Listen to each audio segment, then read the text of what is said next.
datang di Wonderful Ramadan Season 4 Ramadan on Fire Menyala masaku. Yeay, kita kedatangan anak-anak laki-laki yang apa ini? Oh, ini boleh Yang tahu ini berprestasi. adalah yang berprestasi, bro. Kalian abis ini ya, kalian abis menang lomba sepak bola itu ya? Ya. Apa namanya lombanya? Popda. Popda juara berapa? 1. Anak-anak berprestasi. Tanpa kebobolan. Ngeri, kamu posisinya apa, Nan? Back. Baik, kalau Nizam? Back. Baik. Oh iya, by the way kita belum perkenalan ya, belum sempat perkenalan. Coba kita perkenalan dulu nih. Yuk, Afnan. Hai teman-teman, perkenalkan namaku Afnan Atma Purnama dari kelas 5 SD. Kelas 5 Al-Farah bin Malik. Aku Nisa, aku dari kelas 5 Pusar. Kita bersama dengan para anak-anak berprestasi. Jagonya bola.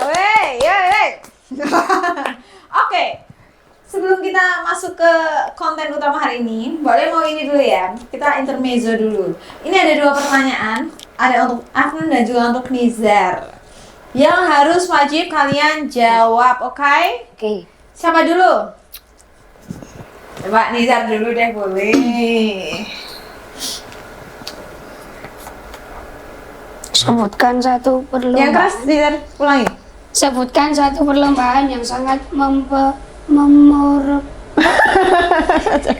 Yang sangat memorable atau kamu ingat selama di SD. Kenapa? Satu lomba. Mapsi. Mau buat Nizar kok.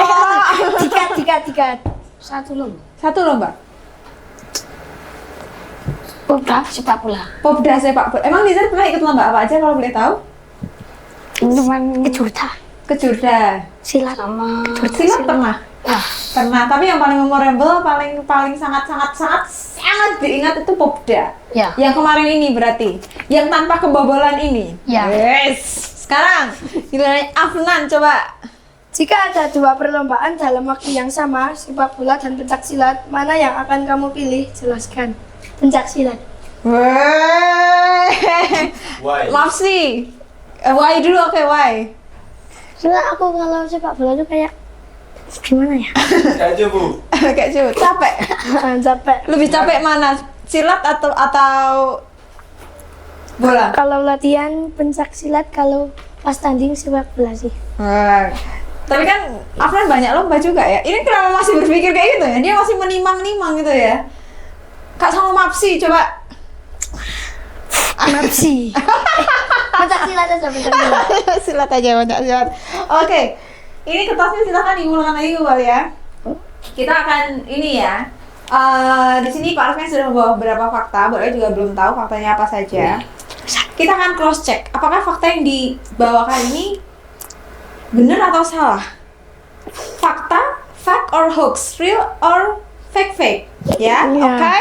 Oke. Siap. Nanti kalian bacakan yang keras. Nanti kita akan cross check bareng-bareng di Google, oke? Oke. Mau siapa dulu?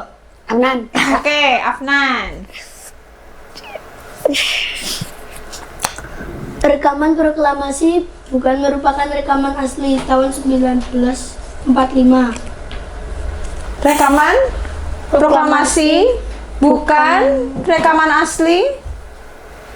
Fakta lah. Emang fakta? Emang iya fakta? Kalau menurutku sih fakta. Menurut Afnan fakta. Coba kita cross check ya. Rekaman proklamasi. Apa itu tadi?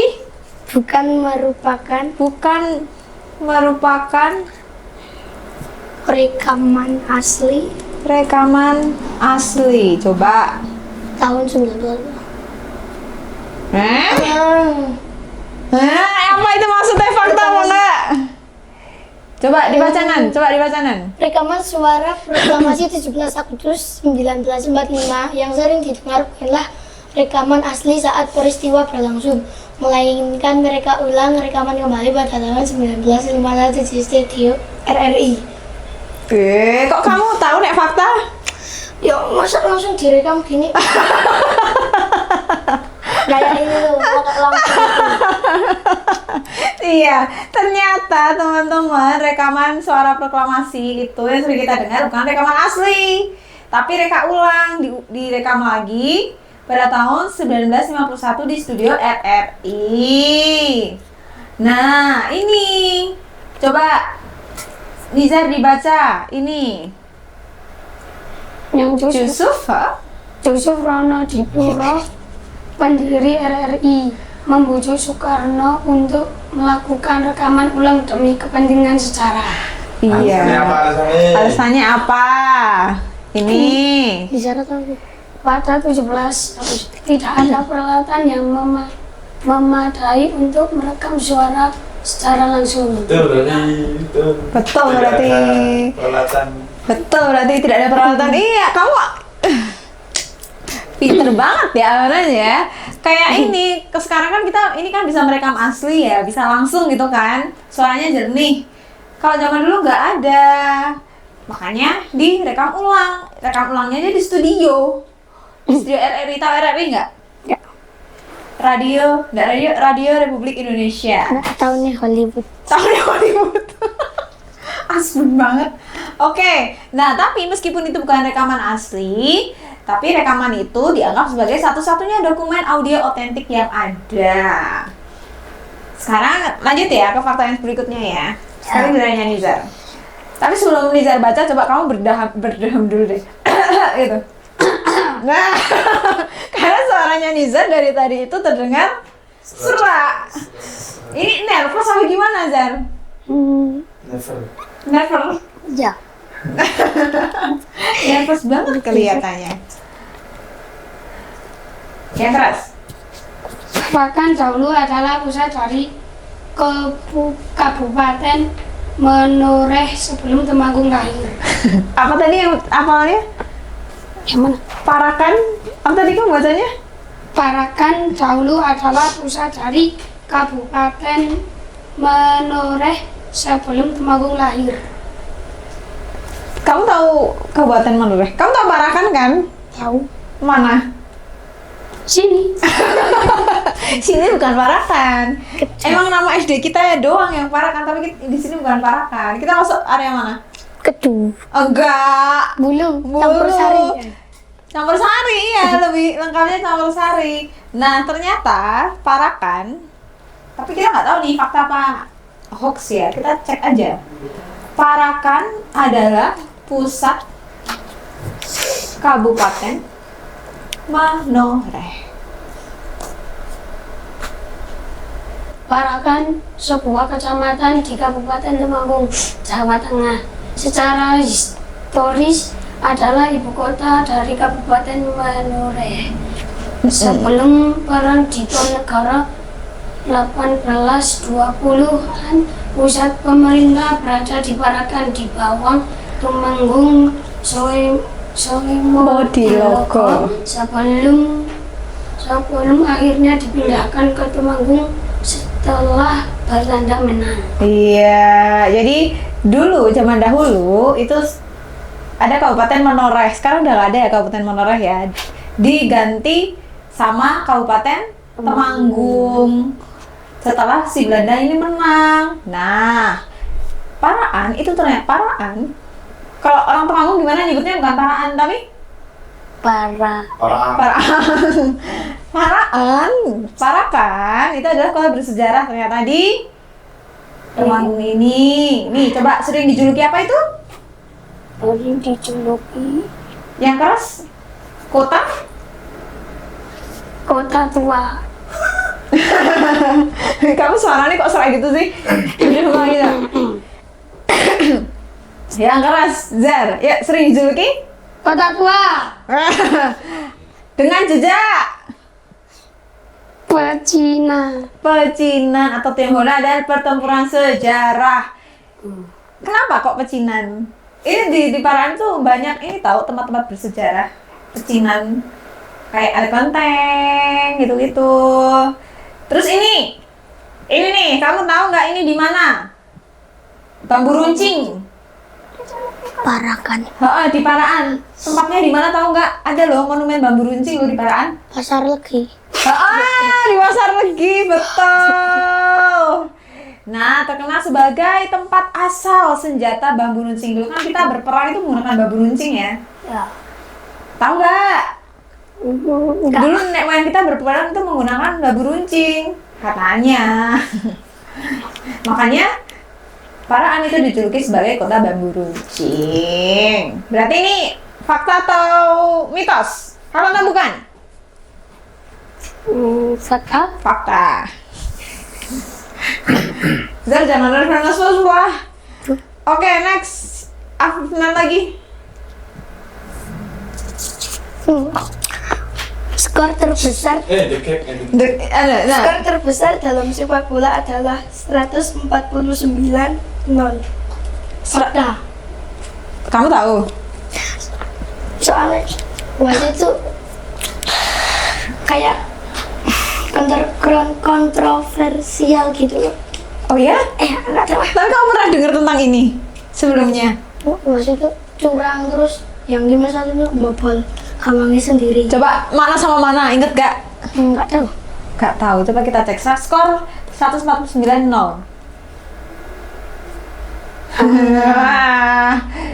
Siapa ini? Terjadi pada 31 Oktober 2002 saat AS Sadema mengalahkan SOE Emene Madagaskar. Skor ini tercipta karena aksi protes pemain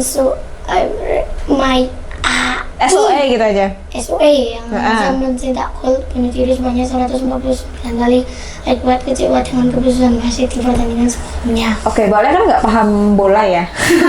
Boleh kan nggak paham bola? Ini maksudnya skor bunuh diri itu gimana? Mencetak gol bunuh diri itu gimana maksudnya? Ini kan kalian atlet bola kan? Ya. Itu gimana? Mencetak gol bunuh diri? Mencetak gol ke gawangnya. Ke gawangnya sendiri? Ya. Kenapa? Ngapain? Protes, aksi protes. Ini kan kecewa dengan keputusan wasit. Emang wasitnya ngapain coba? Karena dibayar paling nggak penalti. Setiap kali kick off. Rekor ini diakui oleh Oh, Ini adalah laga playoff Liga Madagaskar karena ESO sudah dipastikan kehilangan gelar juara sebelumnya. Mereka protes dengan cara ekstrim ini. Bahkan ini yang 149-0 itu sampai diakui oleh Guinness Book of Records. Tahu nggak Guinness Book of Records? Itu buku yang, bukan buku, itu organisasi yang nyatet-nyatet kayak rekor-rekor gitu loh. Misal kayak takjil terpanjang, ular terbesar. Nah ini juga dicatat di sini ternyata 149. Tapi boleh penasaran deh, kenapa protes? cari videonya, jangan di video kan masih ada ini. Apa cari apa? Cari videonya. Cari videonya dulu lah. YouTube. 14.0 gitu kalau ada. Tapi kalian pernah menonton video ini sebelumnya? Belum. Apa cuma denger-denger aja? Cuma dengar. pernah lewat di beranda short.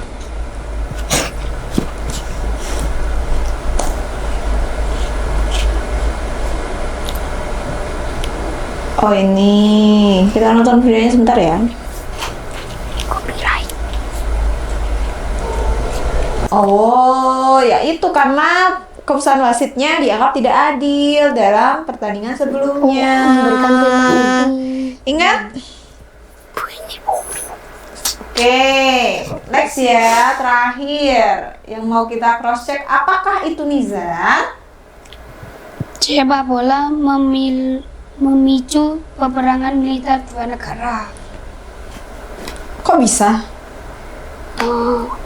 Sepak bola itu kan harus sesuatu yang fun. Kenapa harus sampai ke militer gitu? Kamu tahu militer toh? Tahu. Apa? Tentara. Tentara, heeh. Coba kita cari tahu. Sepak bola memicu Perang dua militer. dua negara. Football war. Ini apa Arfi? Perang sepak Pertama ibu. Wow, coba itu dibaca Nizar. Perang sepak bola Perang sepak bola. atau perang 100 jam?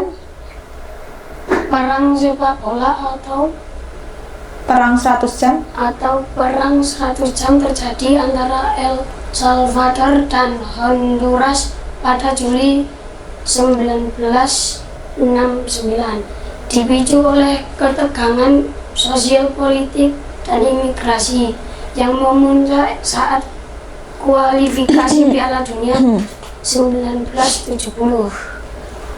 Konflik bersenjata ini mengakibatkan sekitar 4.000 hingga 6.000 korban jiwa. Wow, 4.000 sampai 6.000 jiwa tuh banyak loh.